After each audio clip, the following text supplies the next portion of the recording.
Let's move on to next question. IndARC करके एक concept यहाँ पर पूछी है। So let's read the question. The term IndARC sometimes seen in news is the name of, पहला है an indigenously developed radar system inducted into Indian defence, incorrect है। India satellite to provide services to the Indian Ocean dream, ये भी incorrect statement है। A scientific establishment setup by India in Antarctic region, now this is regarding Antarctic, तो Antarctic नहीं है actually, Arctic region में India की जो under water observatory है साइंटिफिक स्टडीज के लिए, दैट इज समथिंग इंडार। तो वो 2015-2016 में न्यूज में थी, that is why that particular question was asked. तो यहाँ पर आप देख सकते हैं कि हिस्ट्री क्या है इंडिया के आर्कटिक रिसर्च की।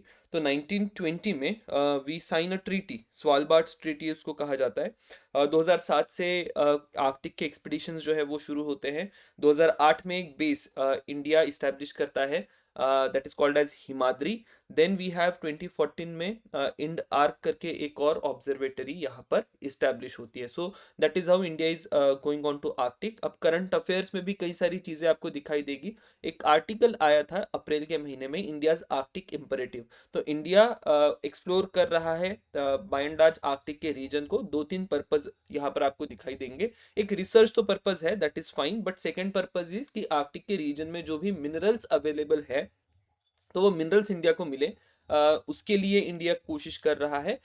Eight the same time India is also exploring something called as northern sea route, right. तो ये नॉर्थ सी का जो रूट है फिर आर्कटिक से अगर जाएगा, शिपिंग का कॉस्ट वगैरह कम होगा, तो उस कंटेक्स्ट में भी इंडिया और आर्कटिक रिलेशन जो है वो आपको चर्चा में दिखाई देगा। सो यहाँ से एक और फिर पॉइंट निकल कर आता है जिसको लेके हमें प्रिपेयर यहाँ पर नहीं करना है, मे बी मेन्स के लिए अगर शायद वो इतना इंपॉर्टेंट होगा। इंडियाज आर्कटिक पॉलिसी करके एक डॉक्यूमेंट है, उसको उसके बारे में आपको जानकारी होनी चाहिए। But I am not expecting कि इंडिया की आर्कटिक पॉलिसी को लेकर प्रीलिम्स में कहीं सवाल पूछा जाएगा। प्रीलिम्स का जो जो भी सवाल होगा that is somewhere I am expecting कि वो बेसिक बेसिक सवाल ही होगा, इंफॉर्मेटिव। तो यहाँ पर आप देख सकते हैं इंड आर्क के बारे में मैंने इंफॉर्मेशन दी है कि इंडिया इंड आर्क जो है इंडिया की फर्स्ट अंडर वाटर ऑब्जर्वेटरी है आर्कटिक ओशन में।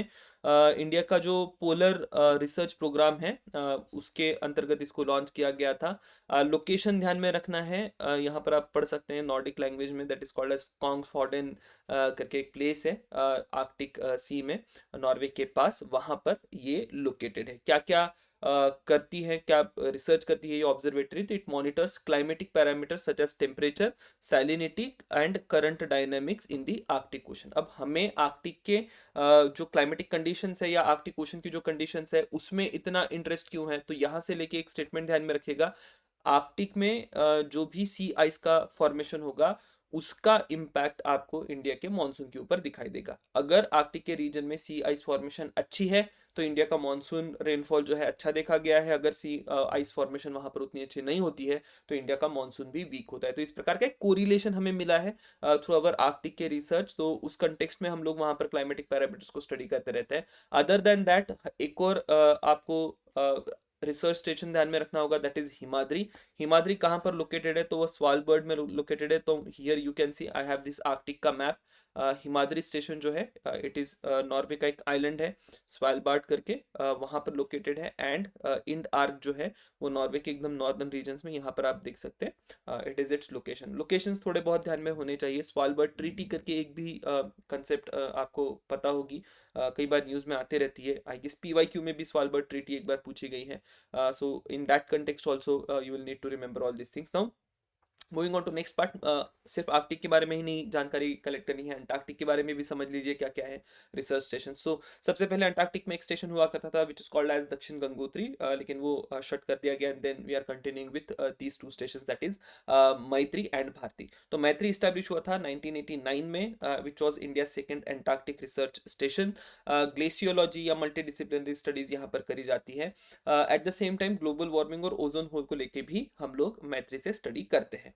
अदर देन दैट भारती ये भी ऑपरेशनल है 2012 से। ठीक है, तो वो भी नाम आपको ध्यान में रखने हैं। ज़्यादा मुझे नहीं लगता कि बहुत ज़्यादा इसमें क्वेश्चंस पूछे जाएंगे। मैंने मैप के ऊपर रिलेटिव लोकेशंस यहाँ पर दिए हैं, Dakshin Gangotri, Maitri and Bharati. You can very well remember all this things. PYQs में एज सच मुझे कुछ बहुत ज़्यादा इंड आर्क या आर्कटिक को लेकर नहीं मिला, लेकिन दो तीन चीज़ें जो पीवाई क्यू में इसी लाइंस पर पूछी गई है, तो एक स्वालबर्ड ट्रीटी ध्यान में रखनी है, एंड मोस्ट इम्पॉर्टेंटली नॉर्थ सी के बारे में पूछा गया था। तो नॉर्थ सी का जब भी कोई कभी मेंशनिंग होता है, तो जनरली हम लोग आर्कटिक की अगर चर्चा कर रहे होंगे या आर्कटिक सी रूट की चर्चा कर रहे होंगे, then we talk about North Sea. तो लास्ट ईयर 2024 के पेपर में नॉर्थ सी के ऊपर भी सवाल पूछा गया था। तो इस टाइप के क्वेश्चंस पूछे जाएंगे, so that is something you should be prepared with. So that is all about this IndARC वाला question. Will see you next question. Thank you.